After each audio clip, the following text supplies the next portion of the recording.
नमस्कार मंडळी, तर स्वागत आहे तुमचं माझ्या यूट्यूब चॅनलमध्ये. आणि आज आपण आलो आहोत कशेळीमध्ये बीच. कशेळी या ठिकाणी जो बीच आहे त्या ठिकाणी आलो आहोत. आणि हा बघा समोरचा नजारा फक्त तुम्ही एकदा बघा. आता आपण त्या बीचच्या एकदम टॉपला आहोत, खाली जाणार आहोत. तत्पूर्वी आजूबाजूचा परिसर तुम्हाला दाखवतो. हे बघा या साईडला, इकडून आता आपल्याला खाली जायचं आहे. चिरेबंदी जो रोड केला तिथून आपल्याला खाली जायचं आहे त्या ठिकाणी. ते बघा, हा मेन पॉईंट आहे इथला बीचचा आपल्या इथे. आणि समुद्राला एकदम उधाण आलं आहे, भरती चालू आहे, त्याच्यामुळे पाणी जवळ आलं आहे या साईडला. आणि समोर बघितलं तर सगळीकडे पाणीच पाणी दिसेल तुम्हाला.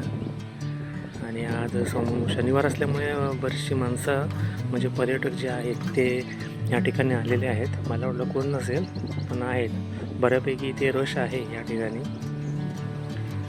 सगळीकडे पाणीच पाणी. हे बघा, आता आपण खाली जाऊ आणि बघू कसं काय आहे ते. आणि आता आपण इथून खाली जाऊया रोडने. हे बघा, इथून आता आपण हळूहळू जाऊ खाली. पहिल्यांदा हा रोड नव्हता, त्याच्यामुळे खूप अडचण यायची खाली जायला. म्हणजे कोण वयोवृद्ध माणसं असतील किंवा ज्यांचं वय झालं असेल, जाताना काय वाटत नाही, पण येताना खूप त्रास होतो, कारण एकदम असं चढाव आहे एकदम मोठा. आता हे दगड बांधल्या म्हणजे दगडाचा रोड ज्या झाला आहे, मग त्या बरं वाटतं जरा चालत जायला खाली. इथून आता जाऊ खाली. हे बघा, माणसं दिसत आहेत आता येताना. आम्ही जरा लेट आलो, कारण आता 4:45 झाले आहेत. 3:30 आम्ही निघालो होतो राजापूरवरून. आणि आता आपण जाऊया खाली त्या ठिकाणी. या ठिकाणी पाणी बघा, पाणी एकदम उसळलं आहे खूप, कारण भरती चालू असल्यामुळे पाणी वरती आलं आहे. त्यामुळे कोण खाली जात नाही त्या ठिकाणी, पण नाही तर ते पाणी अर्ध्यापर्यंत मागे असतं तिथे. इथून जाऊ खाली. लोक आता हळूहळू बघून येत आहेत बीच. आता आपण जाऊ खाली.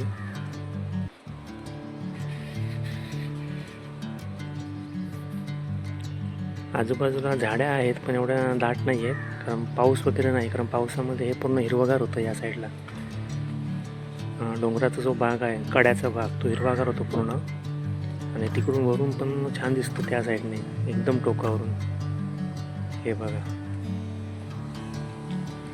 ती घळ आहे. देवगडी बीच जे नाव पडलं ते या घळीमुळे पडलं. ते बघा तिथे त्या साईडला आहे ती.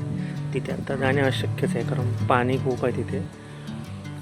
ओटी ज्यावेळी असते त्यावेळी ते पाणी मागे जातं, त्याच्यामुळे लोक त्या ठिकाणी आतमध्ये पण जाऊन येतात. पण आता कोण नाही आहे, फक्त दगडावरूनच बघू शकतो आपण त्या ठिकाणी. खाली जायला पण रोड केला आहे, पण खूप जपून जावं लागतं तिथे. ज्यांना माहिती आहे ते जातात बरोबर ती, पण जे बाहेरून येतात त्यांना काहीच माहिती नसतं, अंदाज नसतो पाण्याचा आपल्या ठिकाणी. हे बघा, आपण इथून चांगला दिसतो. दुकाने सर्व बंद आहेत, कोण नाही दुकानामध्ये. कारण मी मागे जेव्हा आलो होतो 4 वर्षापूर्वी, तेव्हा ही सर्व दुकानं चालू होती, पण आता एवढे माणसं असून पण चालू नाही आहेत. हे बघा,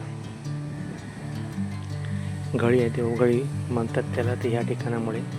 आणि हा जो मेन पॉईंट आहे, रश आहे बऱ्यापैकी, बघू शकता माणसं आली आहेत खूप. पाण्याच्या लाटा बघा किती उंच. आणि आता तरी काहीच नाही, पावसात तुम्ही ते आलात ना, एवढं भारी वाटतं नाही, कारण आतपर्यंत पाणी जातं. त्या जो तिकडे आतमध्ये अशी घळ पडली आहे ना, तिथपर्यंत पाणी जातं पावसाचं या ठिकाणी.